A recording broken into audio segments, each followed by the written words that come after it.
আসসালামু আলাইকুম। আশা করছি তোমরা সবাই ভালো আছো। প্রিয় নবম দশম শ্রেণীর শিক্ষার্থীরা, আজকে আমরা গণিত বইয়ের শেষ অধ্যায় 17তম অধ্যায় পরিসংখ্যান, সেটার অনুশীলনী থেকে এই এমসিকিউগুলো সলভ করব। এটা তোমাদের জন্য খুবই ইম্পর্ট্যান্ট একটা চ্যাপ্টার, কারণ এখান থেকে তোমাদের এমসিকিউ কিছু থাকবেই এবং সাথে সাথে এখান থেকে ম্যাথ কিন্তু আলাদা একটা পার্ট আছে। সো তোমাদের জন্য এখান থেকে ম্যাথ করতেই হবে। সো অল্প কিছু জিনিস জানা থাকলে কিন্তু এখানে খুব সহজেই ম্যাথটা সলভ করা যায়। তো এটা আছে 342 নাম্বার পেজে।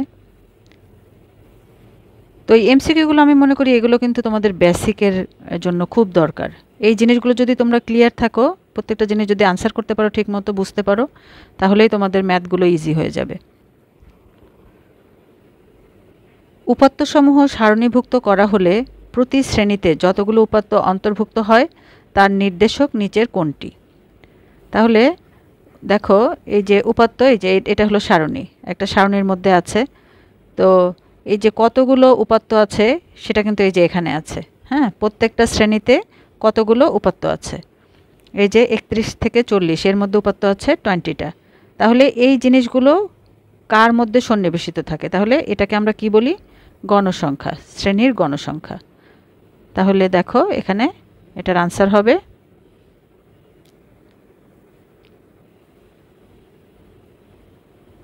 ঘ।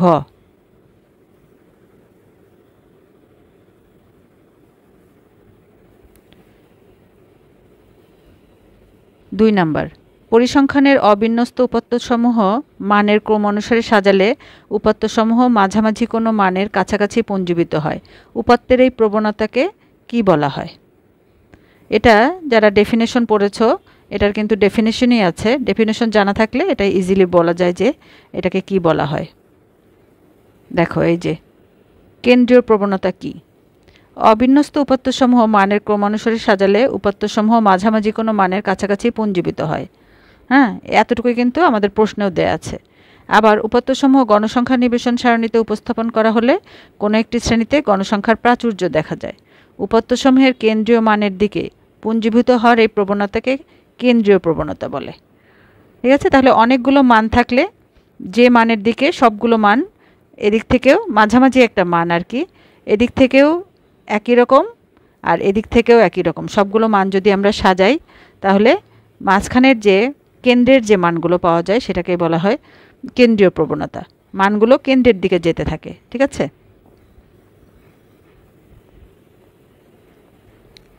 এটা হলো কেন্দ্রীয় প্রবণতা।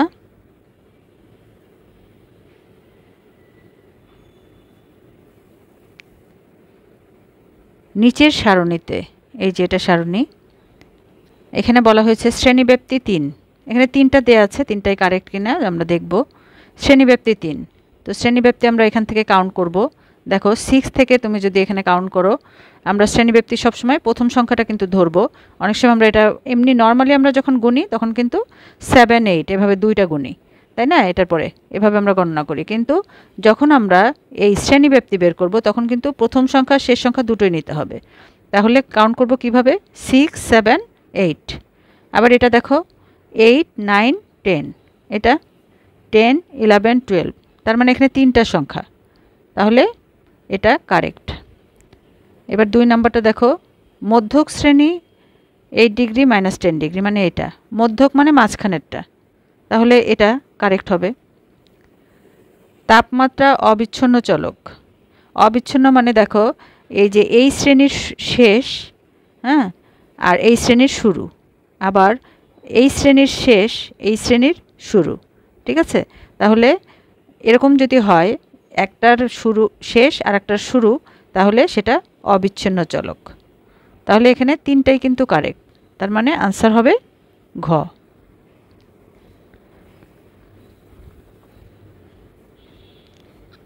আয়তলেখ অঙ্কন করতে দরকার। আয়তলেখ তোমরা জানো এই যে এভাবে, যেটার মধ্যে কোনো গ্যাপ থাকে না। এই যে বারগুলো আমরা ডায়াগ্রামগুলো যে আঁকি এটার মধ্যে কোনো গ্যাপ থাকবে না। ঠিক আছে, এই যে গ্যাপ হলো এটা, মনে করি এরকম আঁকলাম, এটা এগুলো গ্যাপ। আর যখন এই গ্যাপটা থাকবে না, এই যে প্রথম যেটা আঁকলাম এটা হলো আয়তলেখ। তাহলে এক্স অক্ষ বরাবর অবিচ্ছিন্ন শ্রেণীব্যক্তি। আয়তলেখ আঁকতে গেলে যেহেতু দেখছো এই যে গ্যাপ থাকে না, তার মানে এই যে একটার শেষ আর একটার কিন্তু শুরু, তার মানে এই যে এরকম হতে হবে 8 ডিগ্রি 8 ডিগ্রি। এখানে যদি 8 আর এখানে যদি 9 থাকে তাহলে কিন্তু আয়তলেখ আঁকা সম্ভব না। তার মানে একটা গ্যাপ পড়ে যাচ্ছে, এটা 8 আর 9 হলে আলাদা হয়ে যাচ্ছে, আলাদা একটা জায়গা, একটা ডিস্টেন্স তৈরি হয়ে যাচ্ছে, এই জন্য অবিচ্ছিন্ন শ্রেণীব্যক্তি দরকার হয়। এটা কারেক্ট। অক্ষ বরাবর গণসংখ্যা, এই যে গণসংখ্যা এগুলো কিন্তু আমরা, এটা এক্স অক্ষ আর এটা অক্ষ। হ্যাঁ, তাহলে এক্স অক্ষ বরাবর হলো অবিচ্ছিন্ন শ্রেণীব্যক্তি আর এদিকে গণসংখ্যা থাকে, তাহলে দুইটাই কারেক্ট। আর শ্রেণীর মধ্যমান, শ্রেণীর মধ্যমান তো মাঝখানের যে সংখ্যাটা সেটা আমরা বের করি, সেটা অন্যকে, সেটা আয়তলেখ অঙ্কন করতে প্রয়োজন হয় না। তাহলে 1 and 2 ক।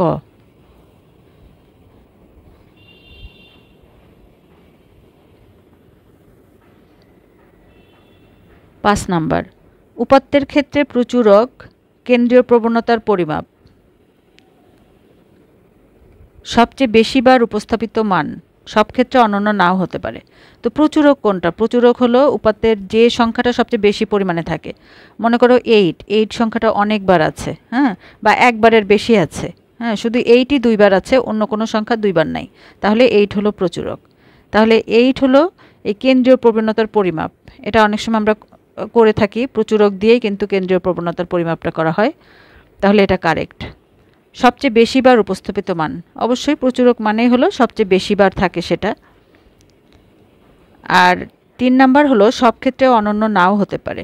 এটার এই কথাটার অর্থ হলো এই যে এইটা দিয়ে আমরা কিন্তু কোনো একটা জিনিসের সৌন্দর্য, যেমন মনে করো গণিতে তোমাদের ক্লাসে অনেকগুলো ছেলে মেয়ে এই বিভিন্ন নাম্বার পেয়েছে, এটা আমরা দিলাম, অনেকেই 90-র উপরে নাম্বার পেয়েছে, হ্যাঁ, 95, 99 এভাবে পেয়েছে, আবার অনেকে 30, 40 এরকমও পেয়েছে।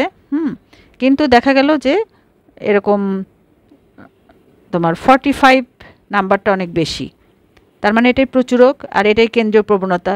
তো এটা দিয়ে যদি আমরা ক্লাসটাকে জাজ করি যে এটাই ক্লাসের মান এরকম, সবাই এই লেভেলের, এটা যেহেতু বেশি পেয়েছে তার মানে এই লেভেলের ক্লাস, সেটা কিন্তু অনেক সময় অনন্য নাও হতে পারে, কারণ এখানে কিন্তু অনেক ভালো নাম্বার পেয়েছে এরকমও আছে, হ্যাঁ, আবার অনেক কম নাম্বার পেয়েছে সেরকমও আছে, তাহলে এটা সব ক্ষেত্রে অনন্য নাও হতে পারে।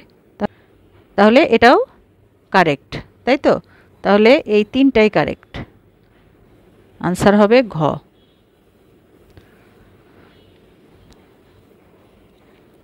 শীতকালে বাংলাদেশের কোনো একটি অঞ্চলের 10 দিনের তাপমাত্রা সেলসিয়াসে পরিসংখ্যান করা হলো।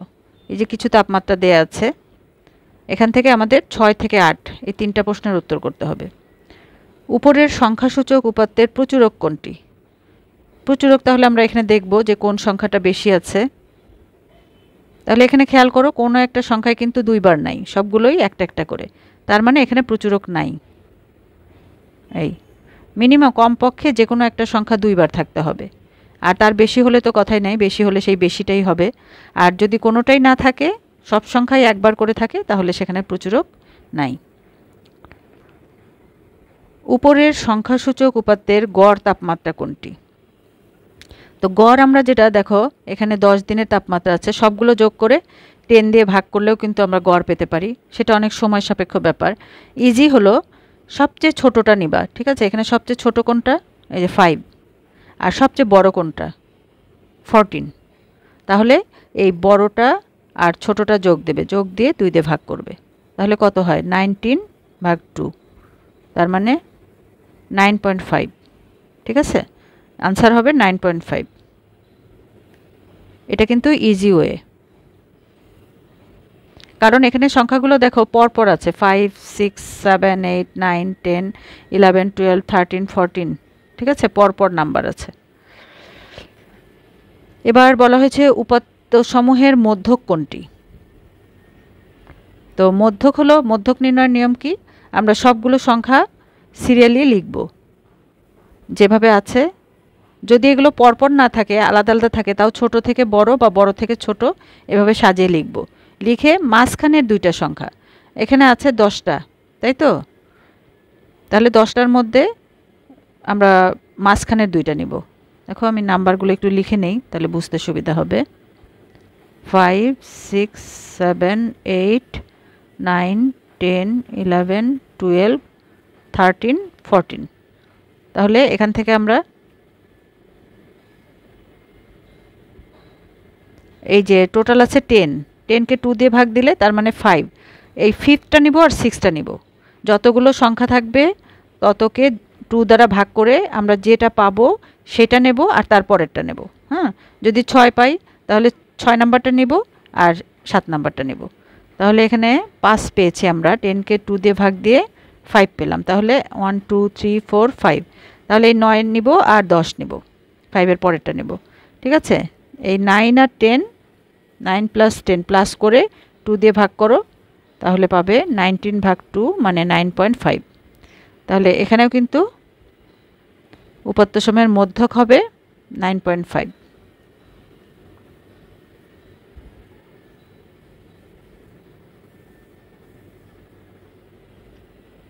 এটা শেষ প্রশ্ন। সারণীভুক্ত শ্রেণীবিন্যস্ত উপাত্তের সংখ্যা হলো n, মধ্যক শ্রেণীর নিম্নসীমা l, মধ্যক শ্রেণীর পূর্ববর্তী শ্রেণীর ক্রমযোজিত গণসংখ্যা fc, মধ্যক শ্রেণীর গণসংখ্যা fm এবং শ্রেণীব্যাপ্তি h। এই তথ্যের আলোকে নিচের কোনটি মধ্যক নির্ণয়ের সূত্র? এটা কিন্তু আমরা এক্সাম্পলে সূত্রটা জানি যে এগুলো এভাবে দেয়া থাকলে সূত্রটা হবে এটা। তো সূত্রটা কিন্তু তোমরা মুখস্থ রাখবে, তাহলে কিন্তু দেখলেই বুঝতে পারবে সবগুলো কিন্তু কাছাকাছি। হ্যাঁ, তো ভালো করে দেখে নেবে কোন জায়গায় প্লাস, এই যে এখানে প্লাস এটা মাইনাস, এই দুটো ভালো করে খেয়াল রাখবে। তারপরে কোথায় n/2 fc, হ্যাঁ মোট কথা মুখস্থ রাখতে হবে, নইলে কিন্তু কনফিউশনে পড়ে যাবে একেবারে। সবগুলোই কাছাকাছি। পরিসংখ্যান 17 নম্বর অধ্যায়ের অনুশীলনী থেকে ম্যাথগুলো সলভ করব। তো আমি আজকে চেষ্টা করব একদম 10 থেকে শুরু করে 15 পর্যন্ত, শেষ ম্যাথ পর্যন্ত এখানে তোমাদের বুঝিয়ে দেওয়ার এক ভিডিওতে। সেজন্য ভিডিওটি একটু লম্বা হবে, তো তোমাদের পুরোটা একসঙ্গে দেখার দরকার নাই। যাদের যেটা প্রয়োজন সেটা তোমরা দেখে নেবে, যখন যেটা প্রয়োজন সেটাই তোমরা দেখবে। একসঙ্গে তো আর এত ম্যাথ সম্ভব না দেখা। তো প্রথমেই দেখো, দশম শ্রেণীর 50 জন শিক্ষার্থীর গণিত বিষয়ে প্রাপ্ত নম্বরের গণসংখ্যা নিবেশন সারণী দেওয়া হলো। এই যে এটা প্রদত্ত উপাত্তের গণসংখ্যা বহুভুজ ও অজীব রেখা আঁকো। তাহলে আমাদের এখানে দুইটি জিনিস করতে হবে, একটা বহুভুজ আর একটা অজীব রেখা।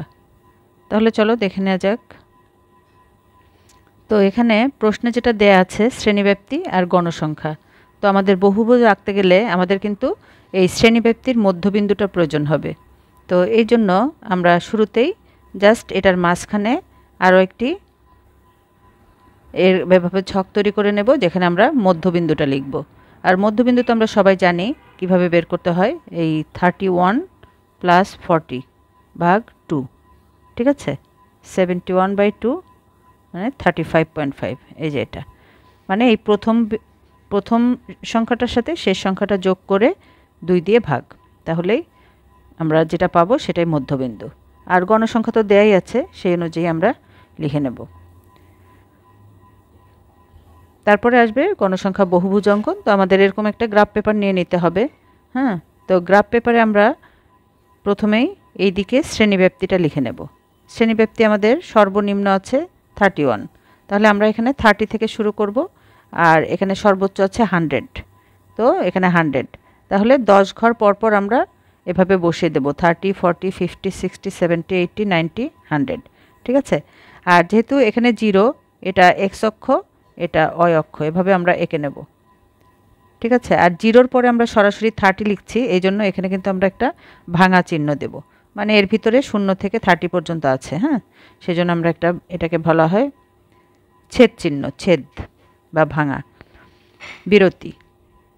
এখন এদিকে আমরা শ্রেণীব্যাপ্তিটা দিচ্ছি, শ্রেণীব্যাপ্তি হলো এটা, এই জন্য কিন্তু আমরা এগুলো লিখছি। আর এদিকে কি দিব, এদিকে থাকবে এই যে গণসংখ্যা, গণসংখ্যাগুলো এই যে এগুলো। ঠিক আছে, তাহলে এখানে আমরা কত ঘর কি নিচ্ছি সেগুলো কিন্তু আমরা অবশ্যই লিখে দিব এক্স অক্ষ বরাবর, প্রতি ঘরকে 2 একক ধরে। হ্যাঁ, আর শ্রেণী ব্যবধানের মধ্যবিন্দু আর অয় অক্ষ বরাবর 6 কাগজে 2 ঘরকে গণসংখ্যার 1 একক ধরে প্রদত্ত উপাত্তের গণসংখ্যা বহুভুজ আঁকা হলো। তো এই জিনিসটা আমাদের সবসময় প্রতিটা ছকের জন্যই লিখতে হবে।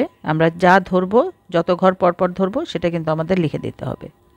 এখন দেখো আমরা এই গ্রাফ পেপারে কিভাবে বিন্দুগুলো বসাবো। দেখো মধ্যবিন্দু দেওয়া হয়েছে, এই যে আমরা মধ্যবিন্দু বের করেছি। প্রথমটা হলো 35.5 আর গণসংখ্যা হলো 6। তাহলে এই যে 30 আর 40 মাঝখানে যেটা, সেটাই কিন্তু 35.5। তাহলে এই অনুযায়ী এখানে আছে 6। তো এটা যেহেতু 5-এর ঘর, আরও 2 ঘর যাবে, 2 ঘর করে আমরা ধরেছি 1, 2 ঘর সমান 1 ধরা হয়েছে। তাহলে এখানে হলো 6, ঠিক আছে। তাহলে 35.5-এ 6 এই বিন্দুটা দিব। এরপরে আছে 45.5-এ 8, ঠিক আছে। 45.5-এ 8 গণসংখ্যা। তাহলে দেখো 40 আর 40-এর মাঝখানে, প্রত্যেকটার মাঝখানেই হবে এটা, যেভাবে দেয়া আছে। তাহলে 45.5-এর দিকে আমরা উপরের দিকে যাব, 8 কোথায় আছে সেটা বের করার জন্য, ঠিক আছে। এটা 6, এরপরে আরও 2 ঘর পরে 8, 6-এর পরে 2 ঘর পরে 7, তারও 2 ঘর পরে 8। তাহলে এই যে এইখানে হবে, ঠিক আছে। তাহলে এখানে একটা বিন্দু দিয়ে দেব। তারপরে দেখো আবার 55.5 যেটা আছে, এই 50 আর 60-এর মাঝখানে এই বরাবর আমরা যাব। এখানে আছে গণসংখ্যা 10। তাহলে এইভাবে কিন্তু আমরা প্রত্যেকটি আঁকবো, ঠিক আছে। এরপরে 65.5-এ আছে 12। তাহলে দেখো এই যে 60 আর 70-এর মাঝখানে এই বরাবর উপরে উঠে যাব। এখানে আমরা কাউন্ট করে 10-এর পর থেকে কাউন্ট করব, 2 ঘর গেলে 11, আরও 2 ঘর গেলে 12। তাহলে এখানে বিন্দু বসাবো। তো এই বিন্দু বসানোগুলো যখন শেষ হয়ে যাবে আমাদের, তখন আমরা কি করব, এই প্রথম বিন্দু থেকে দ্বিতীয় বিন্দু, দ্বিতীয় থেকে তৃতীয়, তৃতীয় থেকে চতুর্থ, চতুর্থ থেকে পঞ্চম, ষষ্ঠ, সপ্তম, এভাবে এঁকে নেব। আর এটাকে ডট দিয়ে বোঝানো হয়েছে, ঠিক আছে। শুরুটা আর শেষ শ্রেণীব্যাপ্তিটা ডট দিয়ে দেখানো হয়েছে। তাহলে এটাই হয়ে গেল আমাদের গ্রাফ অঙ্কন, এটা কমপ্লিট হয়ে গেল, ঠিক আছে। আর এটাই হলো আমাদের বহুভুজ। এখন আমাদের অঙ্কন করতে হবে অজীব রেখা। তো অজীব রেখা আঁকতে গেলে এখানে আমাদের কিন্তু আরেকটা ছকের আরেকটা ঘর প্রয়োজন হবে, যেটা ক্রমযোজিত গণসংখ্যা। তো ক্রমযোজিত গণসংখ্যাটা যদি আমরা এখানেই করে ফেলি, সেটা আমার মনে হয় বেস্ট হয়। তাহলে আমাদের সময়টা বেঁচে যাবে। আমাদের আর আলাদা করে, নতুবা আমাদের কিন্তু এই ছকটা আবার তৈরি করতে হবে, এই সম্পূর্ণ ছকটা আবার লিখতে হবে, তার সাথে ক্রমযোজিত গণসংখ্যা। সেজন্য আমরা যেটা করব, এটাই বেটার। এখানেই আরও একটা ঘর তৈরি করে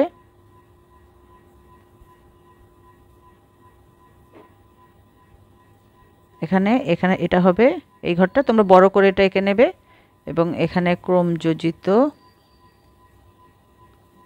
গণসংখ্যা। তো ক্রমযোজিত গণসংখ্যা বের করার নিয়ম যেটা, সেটা হলো প্রথম গণসংখ্যা যেটা, এটা এভাবেই হবে। এর পরেরটা হবে, দেখো এই যে পরের গণসংখ্যার সাথে এটা যোগ, ঠিক আছে। তাহলে 6 আর 8 কত হয়? 14। এখন এই যে 14 পেলাম, আমরা 14-এর সাথে আবার এই পরেরটা গণসংখ্যা যোগ 10, তাহলে এটা হবে 24। এখন আবার এই 24-এর সাথে 12 যোগ, মানে লাইনটা এভাবে যোগ হবে, ঠিক আছে। প্রথমটা সরাসরি বসে যাবে, আর এর পরেরগুলো এই যে এভাবে যোগ হবে। এভাবে যোগ করে করে পরেরটার সাথে বসাবো। তাহলে 24-এর সাথে 12 যোগ করলে আমরা পাবো 36। এখন আবার 36-এর সাথে 5, তাহলে 41। 41-এর সাথে 7 যোগ করব, 48। 48-এর সাথে 2 যোগ করলে 50, ঠিক আছে। এইভাবে ক্রমযোজিত গণসংখ্যাটা বের করব। তো এখানে দেখো আমি আলাদা করে কিন্তু এটা বের করেছি, তাতে করে আমাদের 2 বার এই জায়গাটা বের করতে হচ্ছে, ঠিক আছে। তো আমরা যদি এখানে বের করে নেই প্রথমটার সাথেই, তাহলে আর এই পরের ছকটাই আমাদের আর করতে হবে না, ঠিক আছে। এই ছকটাই আমাদের আর দরকার হবে না, তখন আমরা এখান থেকে বলে দিতে পারবো যে আগের ছক থেকে পাই, বা ছক অন, আমরা এখানে ছক নাম্বার 1 দিতে পারি, ছক 1, হ্যাঁ, ছক 1 থেকে পাই এটা বলতে পারি। এটা না করে আমরা কি বলতে পারি, ছক 1 থেকে আমরা নিচের অজীব রেখাটা অঙ্কন করছি, ঠিক আছে, এটা আমরা বলে দিতে পারি অনেক কিছুতেই। আর তোমরা যদি চাও এটাও কিন্তু এখানে আলাদা করে করতে পারো, তাতে সময়টা একটু বেশি লাগবে। যাদের সময়ের স্বল্পতা থাকলে অবশ্যই ওখানে করে নেবে। এখন এখানে আরেকটা গ্রাফ পেপারের প্রয়োজন হবে। তো গ্রাফ পেপারে একই ধরনের আমরা যেটা করব, প্রথমে নিচে শ্রেণীব্যাপ্তি, হ্যাঁ, এখানে আমরা এক্স অক্ষ আর ওয়াই অক্ষ পেন্সিল দিয়ে এঁকে নেব। এঁকে তারপরে যেহেতু সর্বনিম্ন আমাদের 30, এখানে 31 দেওয়া হয়েছে, 30ও দিতে পারি আমরা, 40, 50, 60 এভাবে সবগুলো বসিয়ে নিলাম শ্রেণীব্যাপ্তি।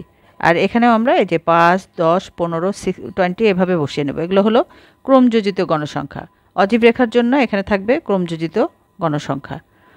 এখন এটা বসানোর নিয়ম কি, পয়েন্টগুলো আমরা কিভাবে বসাবো? এখানে দেখো অজীব রেখার জন্য আমরা কিন্তু শ্রেণীব্যাপ্তির উচ্চ সীমা বসিয়েছি, মানে 40, 50 উচ্চ সীমা কোনগুলো, এই যে এইগুলো, ঠিক আছে। আর এ পাশেগুলো হলো নিম্ন সীমা। তাহলে উচ্চ সীমা 40, 50, 60, 70, 40, 50, 60, 70। তাহলে এখন আমরা কিভাবে এই বিন্দুগুলো বসাবো? এই যে 40 উচ্চ সীমা বরাবর যে ক্রমযোজিত গণসংখ্যা, এগুলোই বসাবো। 40-তে বসাবো 6, 50-তে 14, 60-তে 24। তাহলে এখানে দেখো 40 বরাবর আমরা উপরের দিকে যাব। এই যে এখানে হলো 5 আছে, আর তার 2 ঘর উপরে এখানে 6। তাহলে এখানে একটা বিন্দু দিয়ে দিলাম। আবার 50 বরাবর উপরে যাব। 50 বরাবর ক্রমযোজিত গণসংখ্যা কত পেয়েছি? 14। তাহলে এখানে 14 কোথায়, সে অনুযায়ী এটা 10, এই যে 10-এ আমরা লিখেছি। অথবা তোমরা এখান থেকে আসতে পারো, 14-এর এক ঘর নিচেই হবে, সরি 15-এর এক ঘর নিচেই হবে 14। তাহলে এখানে একটা বিন্দু দিলাম। আবার দেখো 60-তে কত আছে? 60-তে আমরা পেয়েছি 24। তাহলে 60 বরাবর উপরের দিকে যাব, এইটা 25। তাহলে 25-এর নিচের পয়েন্টটাই হবে 24, ঠিক আছে।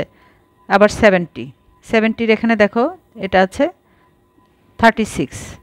তাহলে এখানে আমাদের 35 আছে, 35-এর উপরের পয়েন্টটাই হবে 36। তো এইভাবে আমরা সবগুলো বিন্দু বসিয়ে দেব। এরপরে আমরা বিন্দুগুলোকে এভাবে যোগ করে দেব, ঠিক আছে। আর এই যে 31টাকে নেওয়া হয়েছিল, সেটাকে আমরা ডট ডট দিয়ে দেখিয়ে দেব, মানে প্রথম বিন্দুটা আমরা নিয়েছি, নিম্ন সীমাটা নিয়েছি 31, এখানে আমরা এটা দেখে দেব। আর এটা ছেদ চিহ্ন তো অবশ্যই থাকবে সবসময়ই, এবং সেটা আমাদেরকে কিন্তু লিখতেও হবে। মূল বিন্দু থেকে 31 পর্যন্ত ঘরগুলো আছে বোঝাতে ছেদ চিহ্ন ব্যবহার করা হয়েছে। তো এখানে যে কাজগুলো আমরা করলাম সবগুলো কিন্তু এখানে লেখাও আছে, সেই অনুযায়ী করতে হবে। এই লেখাটা কিন্তু অবশ্যই তোমাদের কাগজে থাকতে হবে। তো এই হলো অজীব রেখা। 11 নম্বরে আছে, নিচে 50 জন শিক্ষার্থীর ওজনের গণসংখ্যা নিবেশন সারণী দেওয়া হলো, মধ্যক নির্ণয় করো। তাহলে এই যে সারণী, এখান থেকে আমরা প্রথমেই ক্রমযোজিত গণসংখ্যা বের করে নেব, ঠিক আছে। এই যে এটা তো দেয়াই আছে এখানে, এখান থেকে ক্রমযোজিত সংখ্যা। তো ক্রমযোজিত সংখ্যা বের করতে গেলে প্রথমে যে গণসংখ্যা থাকে সেটা আমরা প্রথমে বসাবো গণসংখ্যার জায়গায়। এরপরে এই পরের গণসংখ্যার সঙ্গে যোগ করে এই 2 আর 6 যোগ করে এখানে বসাবো। তারপরে আবার 8 আর 8 যোগ করে 16, ঠিক আছে। তারপরে 16-এর সাথে এই 16 যোগ করে এখানে বসাবো 32, 32-এর সাথে 12 যোগ করে 44, 44-এর সাথে 6 যোগ করে 50। তাহলে আমরা ক্রমযোজিত গণসংখ্যাটা কিভাবে পাচ্ছি? প্রথমটাকে সেম রেখে তারপরেরগুলা ঠিক এভাবে যোগ করে করে বসাবো, ঠিক আছে। ফাইনালি আমরা পেলাম 50, আর দেখো গণসংখ্যাও কিন্তু 50। তাহলে এখানে মধ্যক নির্ণয়ের কিন্তু আমরা সূত্র জানি, কিন্তু সূত্রটা এখানে প্রয়োজন হবে না, আমরা যে মেইন বড় সূত্র দিয়ে করি। কারণ এখানে দেখো সরাসরি ওজন দেয়া আছে। যদি এখানে শ্রেণীব্যাপ্তি দেওয়া থাকতো তাহলে আমরা সেই বড় সূত্রটা দিয়ে করতাম। এখানে যেহেতু সরাসরি ওজন আছে, এই জন্য আমরা নর্মালি যে আগে 7-8-এ যেভাবে মধ্যক নির্ণয় করেছি সেভাবে বের করব। দেখো n = 50 যা জোড় সংখ্যা। এখন এই 50-কে আমরা 2 দিয়ে ডিভাইড করছি, তাহলে 25। তাহলে মধ্যক কোনটা হবে? এই যে 25 আর এর পরের সংখ্যাটা 25 আর 26, এই দুইটা যোগ করে 2 দিয়ে ডিভাইড করতে হবে, তাই তো? এর আগে আমরা এভাবে বের করেছি না মধ্যক। তাহলে এখানেও আমরা টোটাল নাম্বারকে, এই যে টোটাল নাম্বার n 50 গণসংখ্যা, 50-কে 2 দিয়ে ডিভাইড করব, তারপরে মধ্যক বের করব 25তম আর 26তম যোগ করে 2 দিয়ে ভাগ। তো এখন দেখো এই দুইটা কিন্তু কোনটার মধ্যে আছে, এই যে ক্রমযোজিত সংখ্যা হলো 32, তাহলে 32-এর মধ্যে কিন্তু 25 আর 26 দুইটাই আছে। তাহলে এখানে ওজন কত? 60। তাহলে এদের মান হবে 60 প্লাস 60, দুইটাই এটার ভিতরে, তাহলে দুইটার মানই হবে 60। তাহলে এই দুটো ভাগ করে 2 দিয়ে ভাগ করলে আমরা কিন্তু 60 কেজি পাচ্ছি, তার মানে মধ্যক হলো 60। আশা করছি বুঝতে পেরেছ। এবার 12 নম্বর প্রশ্নটি আমরা দেখে নিই। কোনো বিদ্যালয়ের বার্ষিক পরীক্ষায় নবম শ্রেণীর 50 জন শিক্ষার্থীর গণিতে প্রাপ্ত নম্বরগুলো নিম্নরূপ। তাহলে এখানে 50 জন শিক্ষার্থীর গণিতের নম্বর দেয়া আছে। প্রথম প্রশ্নটি হলো প্রদত্ত তথ্যটির ধরন কীরূপ? কোনো নিবেশনে একটি শ্রেণীর গণসংখ্যা কী নির্দেশ করে? তাহলে আমরা এখান থেকে বলতে পারি, দেখো এটা কিন্তু এলোমেলোভাবে আছে, আগে 76, পরে 65, 98, তাই না? তাহলে প্রদত্ত তথ্যটি একটি অবিন্যস্ত উপাত্ত, ঠিক আছে, গোছানো না আর কি, এলোমেলো। আর পরের প্রশ্নটির উত্তর হবে একটি শ্রেণীর গণসংখ্যা দ্বারা ওই শ্রেণীতে উপাত্তের যতগুলো মান অন্তর্ভুক্ত হয় তার সংখ্যা নির্দেশ করে। মানে এই যে এটা,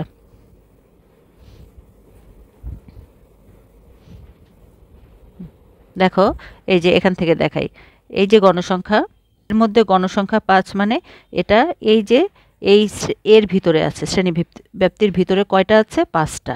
আবার 8 ডিগ্রি থেকে 10 ডিগ্রির মধ্যে কতগুলো আছে? 9। তাহলে এটাই কিন্তু এখানে বলা হয়েছে, উপাত্তের যতগুলো মান অন্তর্ভুক্ত হয় তার সংখ্যা নির্দেশ করে হলো গণসংখ্যা। এরপর খ নাম্বার হলো উপযুক্ত শ্রেণীব্যাপ্তি নিয়ে গণসংখ্যা নিবেশন তৈরি করো। তাহলে শ্রেণীব্যাপ্তি এখানে বলে দেওয়া হয় নাই, যে কোনো শ্রেণীব্যাপ্তিটা আমরা ধরে নিব আর শ্রেণী সংখ্যাটা আমাদেরকে বের করে নিতে হবে। তাহলে শ্রেণী সংখ্যা বের করতে গেলে আমাদের কিন্তু পরিসর দরকার হবে। তো প্রথমে পরিসর বের করে নিব। পরিসর বের করতে গেলে এখানে এর ভিতরে সবচেয়ে সর্বোচ্চ নাম্বার, সবচেয়ে বেশি নাম্বার যেটা পেয়েছে সেটা, আর সবচেয়ে কম নাম্বার, এই দুইটা বের করে নেব। তো এখানে 98 হলো সবচেয়ে বড় নাম্বার, ঠিক আছে। তাহলে আমরা 98টাকে নিয়ে নিলাম সর্বোচ্চ প্রাপ্ত নাম্বার, আর সবচেয়ে কম নাম্বার হলো 32। তাহলে এটা আমরা এখানে ধরে নিলাম 32। তাহলে পরিসর হবে সর্বোচ্চ থেকে সর্বনিম্ন বিয়োগ করে 1 প্লাস করলে যেটা পাই এটা হবে 67। এখন শ্রেণীব্যাপ্তি 10 ধরে শ্রেণী সংখ্যা বের করছি, যেহেতু অনেকগুলো সংখ্যা আমরা কিন্তু এখানে শ্রেণীব্যাপ্তি 10 ধরতে পারি। যদি অল্প হতো যে 10টা বা 20টার মধ্যে করো তাহলে কিন্তু আমরা 5 ধরে করলে ভালো আসতো। এখানে যেহেতু অনেক বেশি এই জন্য আমরা 10 ধরছি। হ্যাঁ, এটা কিন্তু যে কোনোটাই ধরা যায়। তাহলে শ্রেণী সংখ্যা হবে এই যে পরিসর ভাগ শ্রেণীব্যাপ্তি, ঠিক আছে, 6.7। এখন শ্রেণী সংখ্যা তো এরকম দশমিকে হয় না, দশমিকের পরে যে কোনো সংখ্যা আসলেই আমরা এটাকে পূর্ণ সংখ্যা ধরে নেব। মানে এখানে 6 থাকলে 7 হবে, 5 পেলে 6 হবে, হ্যাঁ, 2.1 পেলে 3 হবে, জাস্ট পরের সংখ্যাটা হবে। তাহলে এই শ্রেণী সংখ্যা দিয়ে আর এই শ্রেণীব্যাপ্তি 10 ধরেছি, এই দুইটা দিয়ে আমরা গণসংখ্যা নিবেশনের সারণী তৈরি করব। গণসংখ্যা নিবেশন সারণী তৈরি করতে গেলে আমরা এই ধরনের একটা ছক তৈরি করে নেব। সেখানে কি কি প্রয়োজন হবে? একটা লাইন থাকবে শ্রেণীব্যাপ্তি, আর একটা ট্যালি চিহ্ন, আর একটা গণসংখ্যা। তো শ্রেণীব্যাপ্তিটাই সবচেয়ে ইম্পর্টেন্ট। এখানে দেখো শ্রেণীব্যাপ্তিটা আমরা কিভাবে ধরবো, আমাদের সবচেয়ে ছোট নাম্বার হলো 32, তাই তো। তাহলে আমরা 30 থেকে ধরি, সরাসরি 0 দিয়ে, যেটা 10 10 করে ধরলে কিন্তু আমাদের 0 থেকে স্টার্ট করলে বা 31 থেকে স্টার্ট করলে সুবিধা হয়। তো আমরা সেভাবে ধরে নেব। এখানে চাইলে তোমরা 31ও ধরতে পারো, যেহেতু 32, 31 থেকে 40 এটাও ধরতে পারবে। তারপরে 41 থেকে 50 এভাবে ধরলেও কিন্তু হবে, ইজি হবে জিনিসটা। আর এভাবেও ধরতে পারো, 30 থেকে ধরলে 39, যেহেতু এখানে 10টা ধরতে হবে। তাহলে এখন এভাবে 39 হলো, তারপর 40 থেকে 49, 50 থেকে 59, 60 থেকে 69, এইভাবে আমরা সর্বোচ্চ হলো 98, তো 99 পর্যন্ত নিয়ে নিলাম, ঠিক আছে। আর এই যে আমরা শ্রেণী সংখ্যা 7, এটা বলতে বোঝায়, অনেকে আমরা এটা বুঝতে পারি না। শ্রেণী সংখ্যা হলো আমরা কয়টা লাইন এখানে ড্র করব, কতগুলো নিব, এই শ্রেণীব্যাপ্তি কতগুলো থাকবে, সেটাই হলো এই শ্রেণী সংখ্যা। তো আমরা প্রথমে যখন লাইন এঁকে নেব তখন কিন্তু আমরা 7টা আঁকবো, ঠিক আছে। এই দেখো 1 2 3 4 5 6 7, 7টা, আর উপরে নিচে 2টা থাকবে লেখার জন্য, ঠিক আছে, মোট লেখার জন্য আর এই উপরের নোটেশনগুলো লেখার জন্য। এখন এই 30 থেকে 39-এর মধ্যে কয়টা আছে আমরা এখান থেকে এভাবে বের করব। সবগুলো লেখার পরে আমরা একবারে ট্যালি চিহ্নটা করব। দেখো প্রথমে আমরা এভাবে কেটে কেটে দিয়ে করব এই জিনিসটা। 76 এটা কোন ঘরে আছে? এই যে এখানে, তাহলে এখানে একটা বসাবো। তারপরে 65 এটা কোন ঘরে আছে? এই যে 60 থেকে 69 এখানে বসাবো। তারপর 98 এটা কোথায় আছে?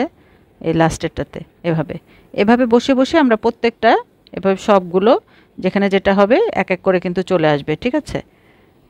এভাবে সব ট্যালি চিহ্ন যখন সবগুলো নাম্বার যখন এভাবে শেষ হয়ে যাবে, হ্যাঁ, এই পর্যন্ত, তখন আমরা এইগুলো কাউন্ট করব। এখানে 3টা আছে ট্যালি চিহ্ন, এখানে আছে 5টা, তাহলে এখানে আমরা এই গণসংখ্যার জায়গায় এগুলো লিখব, এগুলো গুনে গুনে, ঠিক আছে? 5 আর 2 7, ঠিক আছে? 5 5 10 আর 3 13। এভাবে টোটাল করার পরে এগুলো আমরা প্লাস করব, প্লাস করে দেখব যে এটা 50 আসে কিনা। যদি 50 আসে তাহলে বুঝবো আমাদের এখানে ঠিক আছে, কারণ এখানে 50 জনই দেওয়া আছে। আর যদি কম বা বেশি হয় তাহলে বুঝতে হবে আমাদের এখানে ট্যালি চিহ্ন বা এখানে ভুল হয়েছে। এবার আমরা গ নাম্বার প্রশ্নটা দেখে নেব। আমি এখানে তোমাদের সবগুলো ম্যাথ এক ভিডিওতে রাখার চেষ্টা করছি, যাতে যখন তোমাদের যেটা প্রয়োজন সেটা তোমরা এক ভিডিও থেকে দেখে নিতে পারো। যেটা প্রয়োজন শুধু সেটাই দেখবে, সবগুলো একসঙ্গে দেখার প্রয়োজন নেই। আর এর মধ্যে থেকে কোন জিনিসটা তোমাদের বেশি জানার প্রয়োজন, কোনটা যে বুঝতে তোমাদের সমস্যা হচ্ছে, সেটা যদি আমাকে কমেন্টে জানাও, সেটা নিয়ে আমি আলাদা করে ছোট করে ভিডিও করে দেখাবো যে কিভাবে ওই জিনিসটার উপরে তখন আরও বেশি ডিসক্রাইব করে বলবো। তাহলে গ নম্বরে আছে সংক্ষিপ্ত পদ্ধতিতে প্রাপ্ত নম্বরের গড় নির্ণয় করো। তো গড় নির্ণয়ের সূত্র আমাদের জানা আছে। সূত্র দেখো, এই যে এটা a plus summation of FIUI by n into H. তাহলে এটা ভিতরে মান বসানোর জন্য আমাদের কিন্তু এই জিনিসগুলো আগে সবগুলো জিনিস বের করে নিতে হবে, সেটা একটা ছকের মাধ্যমে। তো দেখো প্রথমে আমরা সংক্ষিপ্ত পদ্ধতি প্রাপ্ত নম্বরে গড় নির্ণয়ের নিবেশন সারণী একটা তৈরি করব। তাহলে সারণীর মধ্যে প্রথমেই শ্রেণীব্যাপ্তি কিন্তু আমরা আগের খ নম্বরে করেছি, ঠিক একই রকমভাবে করব। আর এখানে আমাদের প্রয়োজন হবে মধ্যমান, মানে xi। আর মধ্যমান মানেই হলো মধ্যের, এর মধ্যর মানে মাঝখানের নাম্বারটা। মানে দেখো প্রথম নাম্বার প্লাস শেষ নাম্বার ভাগ 2, তার মানে এখানে 69/2, এটা 34.5, ঠিক আছে? এই যে আবার এখানেও তাই 40 প্লাস 49 ভাগ 2 44.5। এভাবে সবগুলো মধ্যমান আমরা বের করে নেব। এরপরে আছে গণসংখ্যা FI। এখন গণসংখ্যা কিন্তু আমরা আগেরটাতে খ নম্বরে করেছি, সেটাই আমরা এখানে সরাসরি বসিয়ে দেব। এরপরে ধাপ বিচ্যুতি, এটার একটা ফর্মুলা আছে। ধাপ বিচ্যুতি হলো UI, এটা আমাদের এই যে এখানে প্রয়োজন হবে। UI হলো xi minus a by h. এখন xi আমরা বের করেছি, আর এইচ হলো এই শ্রেণীব্যাপ্তি, কতগুলো এখানে 10, তাই না? এইচ হলো 10, ঠিক আছে? আর এই এ কোনটা? এ হলো এই মিডলটা, এদিক থেকে যতগুলো এদিক থেকেও ততগুলো। দেখো এদিক থেকে 3টা আর এদিক থেকে 3টা, মাঝখানে কোনটা? এটা একদম মিডল যেটা, সেটাই হলো এ, ঠিক আছে? এই সবগুলোর মাঝখানেরটা এ। তাহলে এখন এক এক করে আমরা মান বসাবো। দেখো xi মাইনাস এ, xi হলো 34.5 আর এ হলো এটা 64.5, ঠিক আছে? এটা বিয়োগ করলে আমরা পাবো -30, আর তার দিয়ে ভাগ করতে হবে এইচ দিয়ে, আর এইচ হলো এখানে 10, হ্যাঁ, এই যে শ্রেণীব্যাপ্তি। তাহলে ভাগ করলে -3, এই আমরা -3 পেলাম। এটা প্রথম দিকে অনেক কঠিন মনে হবে, আসলে তেমন কোনো কঠিন না। দেখো তোমার বিয়োগ করলে সবগুলোই কিন্তু এরকম 30 20 এরকম আসবে। দেখো পরেরটা, এটার থেকে এটা যদি আমরা বিয়োগ করি, এই যে xi মাইনাস এ বিয়োগ করলে আমরা পাবো 20, 20কে 10 দিয়ে ভাগ করলে পাবো 2, -2, কারণ এই যে ছোটোটা থেকে আমরা বড়টা বিয়োগ করছি, এই জন্য -2। তারপরটা কিন্তু দেখো এটা থেকে এটা বিয়োগ করলে আমরা পাবো -10, তাকে যদি 10 দিয়ে ভাগ করি -1। এরপরটা এটাকেই এটা থেকে বিয়োগ, তাহলে 0 হয়ে যাবে। হ্যাঁ, এটা থেকে a মাইনাস করবো, তাহলে এটাই বিয়োগ করবো, তাহলে 0, আর নিচে এইচ 10, 0/10, তাহলে 0ই হবে। এরপরে এইটা xi, এখানে জাস্ট এটার মধ্যে মান বসিয়ে এভাবে তোমরা বের করবে প্রত্যেকটা। এখন যেটা হচ্ছে দেখো একটা জিনিস খেয়াল করো, এই যে a যেখানে সেখানে কিন্তু 0, আর দেখো উপরের দিকে নেগেটিভ মান 1 2 3 আর নিচের দিকে পজিটিভ মান 1 2 3। নর্মালি কিন্তু সবসময় এরকমই আসবে এই জায়গাটা, ঠিক আছে? 0 থেকে নিচের দিকে পজিটিভ, উপরের দিকে নেগেটিভ। এরপরে গণসংখ্যা ইনটু ধাপ বিচ্যুতি, মানে এফআই ইউআই। এটা কেন বের করছি? কারণ এই যে আমাদের এফআই ইউআই এর সামেশন লাগবে। সামেশন মানে এটা হলো যোগফল, ঠিক আছে? তো এটা এফআই, এটা ইউআই, তার মানে এই দুটো গুণ করতে হবে। গুণ করলে আমরা এটা পাবো এফআই ইউআই। তাহলে দেখো 3 3 যা 9, -9 মাইনাস আছে, 5 2 যা 10, হ্যাঁ, 7 1 যা -7, 13 0 যা 0, 10 1 যা 10, 7 এইভাবে গুণ করে আমরা এটা পাবো। এখন আমরা এখানে সামেশন অফ এফআই এক্সআই মানে এগুলো যোগ করে দেব। সবগুলো যোগ করলে আমরা পাবো 13। এখানে কম পাচ্ছি কারণ এখানে কতগুলো নেগেটিভ মান আছে, তার মানে এগুলো কিন্তু বিয়োগ হয়ে যাবে। এই কটা যোগ করে এই কটা যদি বিয়োগ করে দেই তাহলে আসবে 13। এখন আমরা এই যে গড় নির্ণয়ের যে সূত্র, দেখো সব কিছু পেয়ে গিয়েছি। এখন এই যে ফর্মুলার এতে আমরা এর মান এটা 64.5 বসাবো, সামেশন অফ এফআই ইউআই এটা বসাবো, আর এন দেখো 50 এটা বসাবো। 50n হলো এই কটার যোগফল, আর এইচ হলো 10, মানে 30 থেকে 39-এর মধ্যে কতগুলো সংখ্যা আছে। তাহলে এটা ক্যালকুলেশন করলে আমরা পেয়ে যাচ্ছি 67.1, ঠিক আছে? এটাই হলো গড়। এবার 13 নাম্বারটা দেখি আমরা। 13 নাম্বারে এখানে চিত্রের সাহায্যে প্রশ্ন করা হয়েছে। দেখো এটা ভালো করে দেখে নেবে কি কি দেয়া আছে। এখন প্রশ্ন হলো, উপরের চিত্রে প্রথম শ্রেণীটির শ্রেণীমধ্যমান ও শেষ শ্রেণীটির গণসংখ্যা কত? তাহলে প্রথম শ্রেণী কোনটা? এই যে 30 থেকে 40, প্রথম শ্রেণী 30 থেকে 40। প্রথম শ্রেণীব্যাপ্তির সবচেয়ে ছোট সংখ্যাটার সাথে সবচেয়ে বড় সংখ্যাটা যোগ করে 2 দিয়ে ডিভাইড, ঠিক আছে? তাহলে আমরা পাবো 35। তাহলে মধ্যমান পেয়ে গেলাম। আর এরপরে বলা হয়েছে শেষ শ্রেণীটির গণসংখ্যা কত? তো এখানে শেষ শ্রেণী হলো 70 থেকে 80, তাই তো? তাহলে যার গণসংখ্যা হলো, এখানে আমরা গণসংখ্যা চিত্রের মাধ্যমে বের করব। দেখো গণসংখ্যা কিন্তু এইদিকে, এগুলো সব গণসংখ্যা, হ্যাঁ। তাহলে এই যে বিন্দু দেয়া আছে এটা কিন্তু গণসংখ্যা। তাহলে এটা কোথায় আছে? 2তে আছে, তার মানে এখানে গণসংখ্যা হলো 2, ঠিক আছে? এবার আমরা খ নাম্বার প্রশ্নটি দেখে নেব। চিত্রে প্রদর্শিত তথ্যটিকে ছকের মাধ্যমে প্রকাশ করো। তাহলে এই যে চিত্র, এইটাকে আমরা ছকের মাধ্যমে প্রকাশ করব।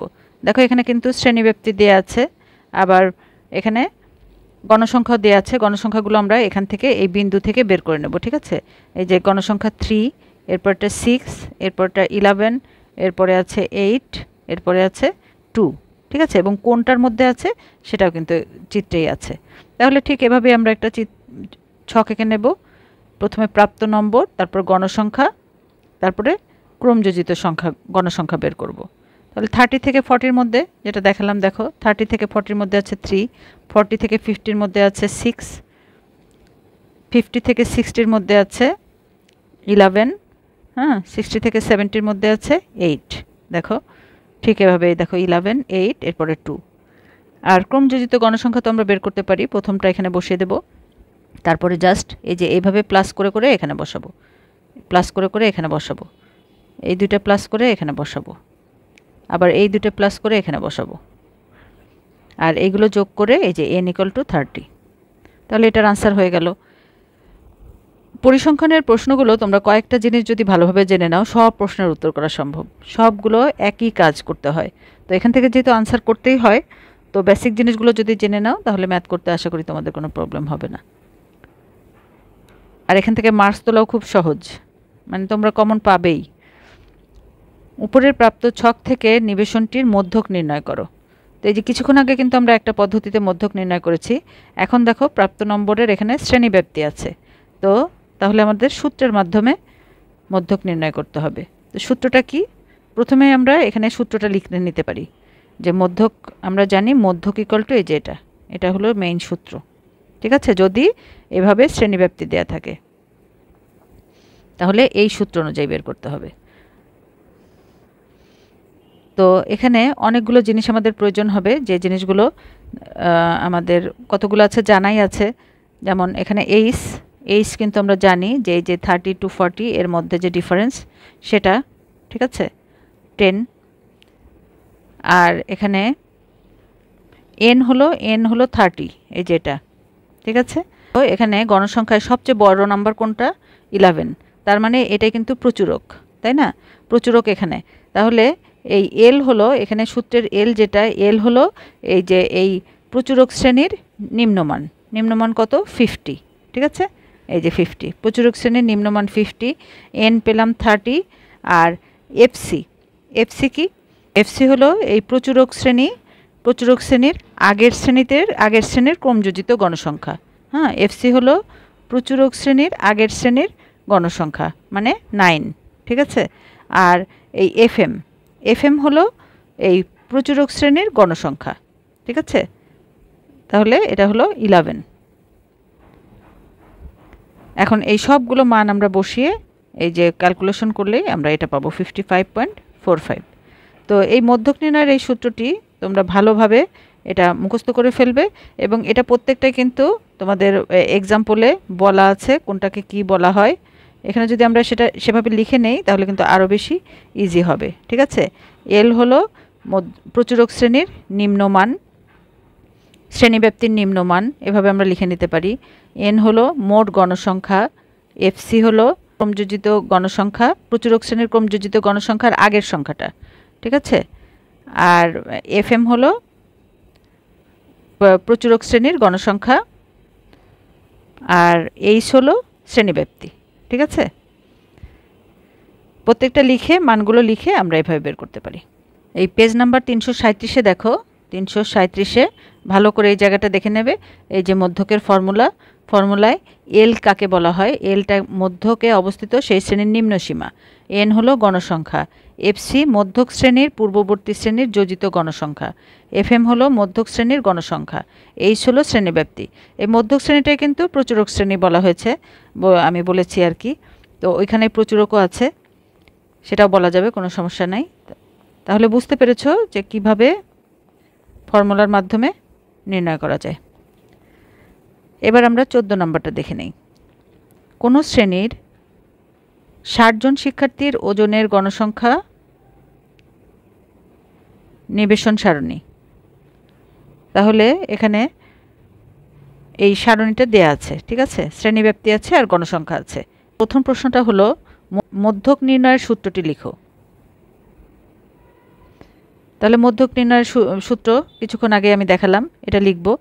যেহেতু শুধু এখানে বলা হয়েছে মধ্যক নির্ণয়ের সূত্রটি লিখো, তাহলে আমরা সাথে সাথে পাশাপাশি একইভাবে এক্সপ্লেন করে দিব। এল ইকুয়াল টু মধ্যক শ্রেণীর নিম্নসীমা, এফসি ইকুয়াল টু মধ্যক শ্রেণীর পূর্ববর্তী শ্রেণীর ক্রমযোজিত গণসংখ্যা।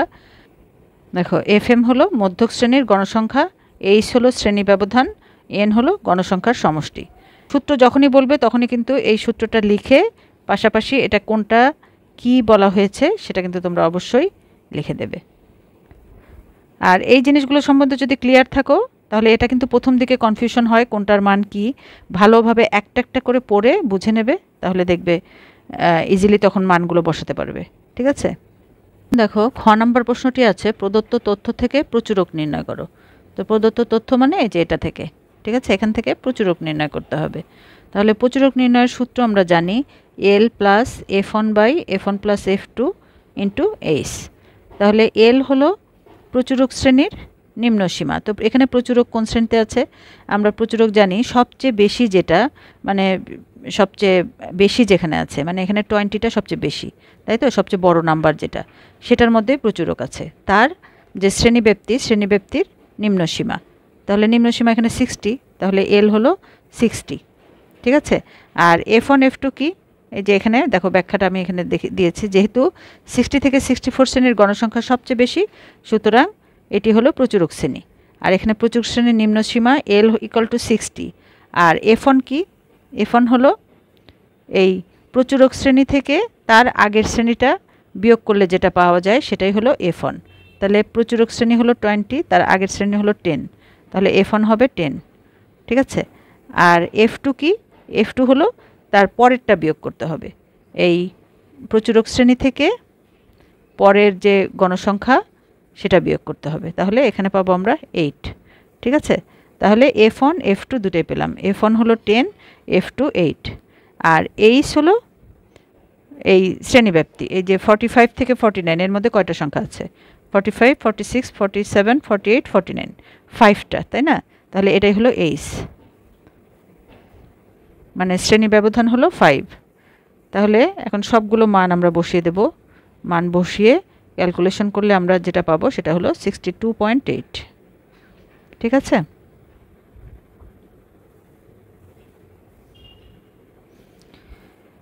এবার গ নাম্বারে আছে উপাত্তের আয়তলেখ অঙ্কন করো।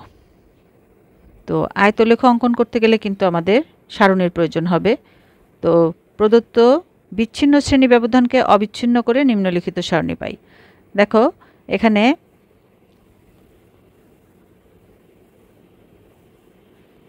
আমাদের শ্রেণীব্যাপ্তি দেওয়া ছিল এটা, হ্যাঁ। তো এটা দেখো, যেহেতু এটা বলেছে আয়তলেখ, আয়তলেখর মধ্যে কিন্তু কোনো গ্যাপ থাকা যাবে না। এটা এভাবে হবে, আয়তলেখটা কোনো গ্যাপ থাকবে না, একটার সাথে একটা লাগানো থাকবে। তার মানে এখানে যে এটার যে শুরু আর এটার শেষ, আর এটার শুরু এটার শেষ একই হতে হবে। তার মানে এখানে 45, 49 আছে, দেখো এটার শেষ আর এটার শুরু কিন্তু এক না। আবার এটা 54, এটা 55 এক না। তার মানে মাঝখানে একটা গ্যাপ তৈরি হয়ে যাবে এটা দিয়ে যদি আমরা করি। এই জন্য এটাকে অবিচ্ছিন্ন করে নিতে হবে। আর এটা করতে গেলে আমরা কি করব, 45 থেকে আমরা 0.5 বিয়োগ করব। ঠিক আছে? তাহলে যে কমে গেল 0.5, আর এটার সাথে 0.5 যোগ করব, তাহলে কিন্তু প্লাসে মাইনাসে একই থেকে গেল। ঠিক আছে? এখান থেকে বাদ দিয়ে দিলাম আর এখানে যোগ করলাম, তাহলে এর ভিতরে শ্রেণীব্যাপ্তি কিন্তু 5ই রয়ে গেল। একইভাবে এখানেও একই কাজ করব, এখান থেকে আমরা 0.5 বিয়োগ করব আর এটার মধ্যে 0.5 যোগ করব, এখানে 0.5 বিয়োগ 0.5 যোগ, 0.5 বিয়োগ 0.5 যোগ। তাহলে দেখো এই যে এটার শেষ আর এটার শুরু একই, শেষ আর শুরু একই। ঠিক আছে? এখন আমরা এই যে এটাই অবিচ্ছিন্ন শ্রেণীসীমা, এখন আমরা ইজিলি আয়তলেখ অঙ্কন করতে পারবো। আর এখানে আমরা মধ্যমানটা বের করে নেব, হ্যাঁ, এটার আর এটার মাঝখানের নাম্বার, মানে এটা আর এটা যোগ করে 2 দিয়ে ভাগ করব, তাহলে আমরা পাবো 47। আর গণসংখ্যা তো দেয়াই আছে, হ্যাঁ, সারণীতে আমাদের যেটা দেয়া আছে সেই অনুযায়ী আমরা এটা করব। এই যে গণসংখ্যা যেটা দেয়া আছে এটা আমরা এখানে লিখে দেব। তাহলে এই হয়ে গেল আমাদের সারণী। এখন আমরা আয়তলেখটা অঙ্কন করে নেব। তো আয়তলেখ অঙ্কন করতে গেলে প্রথমে আমরা এরকম একটা গ্রাফ পেপার এঁকে নেব। গ্রাফ পেপারে আমরা এক্স অক্ষ আর ওয়াই অক্ষটা এভাবে পেন্সিল স্কেল দিয়ে এঁকে নেব। আর এই বরাবর আমরা অবিচ্ছিন্ন শ্রেণীসীমা বসাবো, যেটা আমরা এই যে এখানে করেছি। এটা সিরিয়ালি আমরা এই যে 44.5, 49.5, 54.5 এভাবে বসিয়ে যাব পয়েন্টগুলো। ঠিক আছে? আর এদিকে আমরা গণসংখ্যা বসাবো। তো গণসংখ্যা আমাদের সবচেয়ে ছোট আছে 4, তাহলে আমরা এখান থেকে 5 থেকে স্টার্ট করি, 5, 10, 15 এভাবে এক ঘর পর পর আমরা এভাবে বসাই। ঠিক আছে? এখন এখানে কিন্তু আমাদের অবশ্যই লিখে নিতে হবে আমরা কিভাবে ধরেছি। ছক কাগজের এক্স অক্ষ বরাবর প্রতি ঘরকে 1 একক ধরে শ্রেণীসীমা এবং ওয়াই অক্ষ বরাবর প্রতি 2 ঘরকে গণসংখ্যার 1 একক ধরে আয়তলেখ আঁকা হলো। আর এখানে এই যে ছেদ চিহ্ন দেওয়া হয়েছে এটাও কিন্তু আমরা বলবো যে 44.5 পর্যন্ত ঘরগুলো ছেদ চিহ্ন ব্যবহার করা হয়েছে, মানে এখানে ভাঙা, এখান থেকে 0 থেকে 44 পর্যন্ত আছে, হ্যাঁ, মানে অনেকখানি আছে এই জন্য ভাঙা এখানে, বা ছেদ বিরতি। এই কথাগুলো কিন্তু সব জায়গায় একই রকম, শুধু যে কয় ঘর করে তোমরা ধরছো, যদি 2 ঘর করে 1 ধরো তাহলে সেভাবে বলতে হবে, 3 ঘর করে ধরলে সেভাবে বলতে হবে। এখন আমরা জাস্ট মানগুলো বসিয়ে দেব। এই যে এই ঘরে কত আছে মান 4, প্রথমটাতে আছে 4, তাহলে আমরা 2 ঘর করে নিয়েছি, তাহলে এটা যেহেতু 5 তার 2 ঘর নিচে এটা হবে 4, তাহলে আমরা এভাবে এঁকে নেব এটা। এরপরেরটা আছে 8, তারপরটা আছে 10, তাহলে এখানে আমরা 8 পর্যন্ত যাব, এই যে এটা 8, এভাবে আমরা দাগ দিয়ে নিলাম। তারপরটা আছে 10, এই পেন্সিল আর স্কেল দিয়ে এভাবে দাগ দিয়ে নেবে। তারপরে আছে 20, এটা, তারপরে এভাবে এঁকে নেব, তারপরে সেই অনুযায়ী এভাবে এঁকে নেব। ঠিক আছে? আঁকার পরে এখন আমরা এগুলোকে জাস্ট পেন্সিল দিয়ে স্কেচ করে দিতে পারি হালকা, বা এভাবে দাগ টেনে দিতে পারো একটা, যেহেতু এটা গ্রাফ পেপার এর ভিতরে যাতে আলাদা করে এই জিনিসটাকে বোঝা যায়। ঠিক আছে? তাহলে এটাই হয়ে গেল আমাদের আয়তলেখ নির্ণয়। এবার আমরা এর পরের প্রশ্নে চলে যাব। এটাই হলো এই বইয়ের শেষ প্রশ্ন, এই চ্যাপ্টারের শেষ প্রশ্ন এবং এই বইয়ের শেষ প্রশ্ন। 15 নম্বরে আছে তাপমাত্রা পরিবর্তনশীল। বাংলাদেশে সাধারণত জানুয়ারি মাসের প্রথম সপ্তাহে তাপমাত্রা কম এবং জুন মাসের চতুর্থ সপ্তাহে তাপমাত্রা বেশি থাকে। 52 সপ্তাহের তাপমাত্রা ডিগ্রি সেলসিয়াস এককে নিম্নরূপ। তাহলে এখানে 52 সপ্তাহের তাপমাত্রা দেয়া আছে, তার মানে এখানে 52টা তাপমাত্রা দেয়া আছে, ঠিক আছে টোটাল। এখন প্রথম প্রশ্নটি হলো শ্রেণীব্যাপ্তি 5 ধরে শ্রেণী সংখ্যা নির্ণয় করো। তো শ্রেণী সংখ্যা নির্ণয় করতে আমরা জানি, তো এর জন্য আমাদের প্রথমে পরিসর বের করতে হবে, আর এখানে সর্বোচ্চ নাম্বারটা আমরা বের করব আর সর্বনিম্ন নাম্বারটা বের করে নেব পরিসর বের করার জন্য। তাহলে এখানে সর্বোচ্চ সংখ্যা আমরা দেখতে পাচ্ছি 42 আর সর্বনিম্ন সংখ্যা হলো 7। এর ভিতর থেকে আমরা এভাবে বের করে নেব সবচেয়ে বড় কোনটা ছোট কোনটা, তারপর পরিসর বের করব। সর্বোচ্চ থেকে সর্বনিম্ন বিয়োগ করে 1 যোগ করে দিলাম, পাবো 36। এখন যেহেতু বলা হয়েছে শ্রেণী ব্যবধান 5 ধরে, তাহলে শ্রেণী ব্যবধান 5 ধরে আমরা শ্রেণী সংখ্যা বের করব, আর শ্রেণী সংখ্যা বের করার সূত্র হলো পরিসর ভাগ শ্রেণী ব্যবধান। তো পরিসর 36 আর শ্রেণী ব্যবধান 5, এটা দিয়ে ডিভাইড করলে আমরা পাচ্ছি 7.2। তো এটা যেহেতু দশমিক রাখা যাবে না, তাহলে আমরা এই 7-এর পরের সংখ্যাটা নেব, মানে 8টি। এটাই হলো ক। এরপরে খতে আছে প্রদত্ত উপাত্তসমূহকে সারণী আকারে প্রকাশ করে সারণী থেকে সর্বনিম্ন এবং সর্বোচ্চ তাপমাত্রার গড় নির্ণয় করো। তাহলে এটা যেহেতু জাস্ট সংখ্যা দেয়া আছে, তো এটাকে আমাদেরকে সারণীতে প্রকাশ করতে হবে এবং সেখান থেকে আমাদের গড় নির্ণয় করতে হবে। তো এর আগেও কিন্তু আমরা একটা গড় নির্ণয় করেছি, ঠিক একইভাবে এখানেও একই কাজ করব। প্রথমে একটা সারণী তৈরি করব। শ্রেণীব্যাপ্তি দেখো, এখানে সর্বনিম্ন সংখ্যা হলো 7, তাহলে আমরা তার আগের সংখ্যা 6 থেকে নিতে পারি, অথবা চাইলে 5 থেকেও নিতে পারি। হ্যাঁ, 5 থেকে। আর শ্রেণীব্যাপ্তি এখানে 6 থেকে 10 এভাবে ধরা হয়েছে, তাহলে 6 থেকে 10 মানে এর মধ্যে কিন্তু শ্রেণী ব্যবধান 5, 6, 7, 8, 9, 10, ঠিক আছে, 5 করে করে ধরবো। তাহলে 10-এর পরে 11, তাই তো, 11 থেকে 15, 16 থেকে 20। দেখো এগুলো কিন্তু একটা ধারাবাহিক চলে আসে, এমনিতেই বোঝা যায়। 21 থেকে 25, এরপর 26 থেকে 30, 21 থেকে 35, এভাবে আমরা সর্বোচ্চ এখানে দেখো 8টি শ্রেণী সংখ্যা, তার মানে এখানে 8টা থাকবে, 2, 3, 4, 5, 6, 7, 8, ঠিক আছে, এই অনুযায়ী। আর মধ্যমান তো আমরা বের করতে পারি, এই প্রথম ছোটটা প্লাস বড়টা যোগ করে 2 দিয়ে ভাগ করলে যেটা পাবো সেটাই এখানে বসাবো, ঠিক আছে। এটা যোগ করে 2 দিয়ে ভাগ, এটা যোগ করে 2 দিয়ে ভাগ, এটা যোগ করে 2 দিয়ে ভাগ, তাহলে মধ্যমান পেয়ে গেলাম। আর ট্যালি হলো এই যে 6 থেকে 10-এর মধ্যে কোন কোন নাম্বারগুলো আছে সেগুলো আমরা এখানে দাগ দিব, ঠিক আছে। তো এটা কিন্তু সম্পূর্ণটা আমরা একসাথে করব। প্রথমে আমরা দেখব 35, এভাবে কেটে দেব। এটা কিন্তু আমি প্রত্যেকটাতেই দেখিয়ে দিচ্ছি 35 কোনটার মধ্যে আছে দেখো, এই যে এখানে, তাহলে এখানে আমরা একটা বসাবো, একটা দাগ দেব। এরপরে 30 কোনটা, এখানে আছে, তাহলে এখানে দাগ দেব। তারপরে 27, এটা কোথায় আছে, এটার মধ্যেই। তারপরে 42, এটা আছে এই শেষেরটাতে। এইভাবে আমরা সবগুলো বের করার পরে আমরা এই জিনিসটা পাবো, ঠিক আছে, এটা পাবো। ট্যালিটা যখন সম্পূর্ণ কমপ্লিট হয়ে যাবে, সবগুলো ডাটা আমরা এখানে দিয়ে দিব, সবগুলো কেটে কেটে আমরা সবগুলো কিন্তু ক্রস করা হয়ে যাবে এভাবে, তখন আমরা এটা পাবো। আর গণসংখ্যা তো আমরা জানি, এই ট্যালিগুলো কাউন্ট করে করে আমরা এখানে লিখব, যেহেতু এখানে আরও একটা ট্যালি হবে, তাহলে এটা হলো 4, ঠিক আছে। এই যে 4টা আছে ট্যালি, তাহলে 4। এখানে 5, এখানে আছে 5 আর 3, 8, ঠিক আছে, 5 + 5 আর 3, 13। তো এইভাবে আমরা সবগুলো কাউন্ট করে এখানে গণসংখ্যাগুলো লিখে নেব, আর এই সবগুলো যোগ করলে আমরা পাবো 52। আর এই 52 যদি পাই তাহলে কিন্তু এটা কারেক্ট হবে, বুঝতে হবে যে কারেক্ট আছে, আদারওয়াইজ, কারণ এখানে 52টার সংখ্যা আছে, যদি 52 না আসে তাহলে বুঝতে হবে এখানে কোথাও ভুল হয়েছে, ঠিক আছে। এখন আমরা এখানে বের করব এই মধ্যমান গুণন গণসংখ্যা, মধ্যমান গুণন গণসংখ্যা, কারণ এটা আমাদের এখানে গড় নির্ণয় করতে প্রয়োজন হবে, ঠিক আছে। তাহলে এই মধ্যমান গুণন গণসংখ্যা এটা পেলাম, এই যে 4 × 32, 13 × 5 65, 18 × 8 144, 23 × 13 299। এভাবে সবগুলো করার পরে এই সবগুলো আমরা যোগ করে দেব, সামেশন বের করব, এটা পাবো এই যে 1271, ঠিক আছে। এখন গড় হলো এই মধ্যমান গুণন গণসংখ্যা ভাগ এই টোটাল গণসংখ্যা, নাম্বার অফ গণসংখ্যা n, ঠিক আছে। n = কত, n দিয়ে ভাগ করতে হবে, তাহলে এই টোটালটাকে আমরা এই n দিয়ে যদি ভাগ করি 52 দিয়ে, তাহলে আমরা এই গড়টা পেয়ে যাব। ঠিক আছে, 24.44। আশা করছি তোমরা বুঝতে পেরেছো।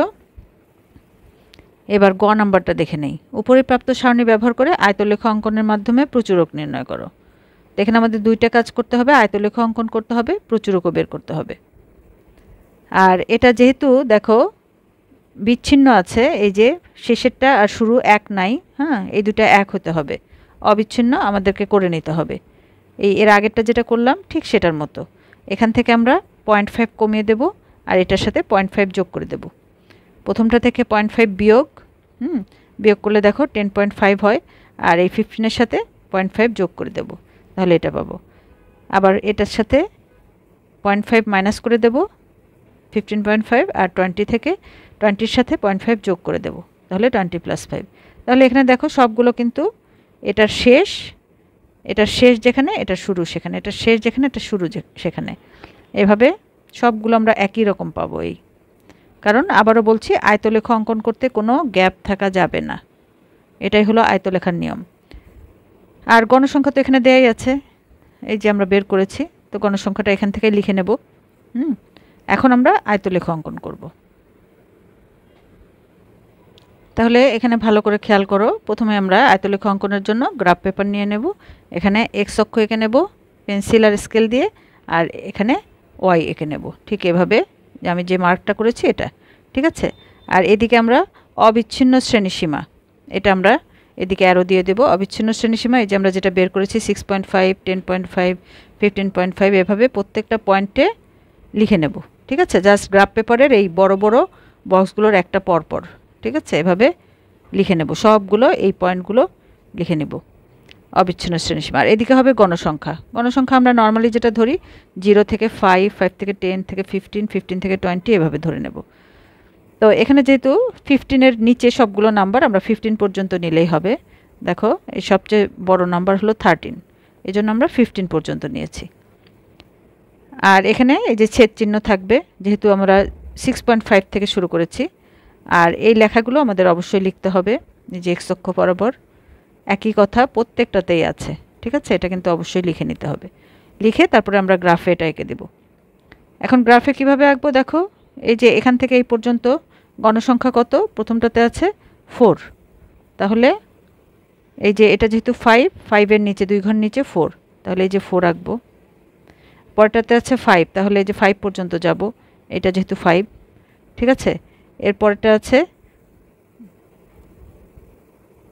8, 13, তাহলে এই যে এটা হলো 8, আমরা 8 পর্যন্ত যাব, 8। এরপরে আসবো 13, আমরা এখান থেকে দেখে নেব 2 ঘর পর পর কোথায় যাচ্ছে সংখ্যাটা। ঠিক আছে, তারপরেরটা এভাবে করব, তারপরটা এই যে এভাবে সবগুলো পেন্সিল আর স্কেল দিয়ে করার পরে এভাবে দাগ টানার পরে এদিকেও দাগ থাকবে। এরপরে আমরা এটাকে একটু স্কেচ করে দেব, এভাবে বোঝা যাওয়ার জন্য পেন্সিল দিয়ে এভাবে লাইটলি ডার্ক করে দিতে পারো। স্কেচ করা যেটা লাইটলি করবে, খুব ডিপ করার দরকার নেই, যাতে গ্রাফ পেপারের মধ্যে আমাদের এই আয়তলেখটা খুব ভালোভাবে বোঝা যায়। এভাবে করতে পারো, যে কোনো ডিজাইন করতে পারো, আবার এভাবে দাগ দিয়ে দাগ দাগ দাগ দাগ করে দিতে পারো। ঠিক আছে, তো এই হলো আমাদের শেষ প্রশ্ন। আশা করছি তোমরা বুঝতে পেরেছো। তো যখন যেখানে প্রয়োজন সেই জায়গাটা, সেই ম্যাথটা ভালো করে বোঝার চেষ্টা করবে। আর কপিতে অবশ্যই করবে, গ্রাফ পেপারে গ্রাফগুলো ভালোভাবে আয়তলেখগুলো অঙ্কন করা শিখবে। আর ভিডিওটি যদি তোমাদের কাছে প্রয়োজনীয় মনে হয় তাহলে অবশ্যই বেশি করে তোমার ফ্রেন্ডদের মধ্যে শেয়ার করে দেবে। ভালো থেকো, সুস্থ থেকো, সবসময় ভালোর সাথে থেকো। আসসালামু আলাইকুম।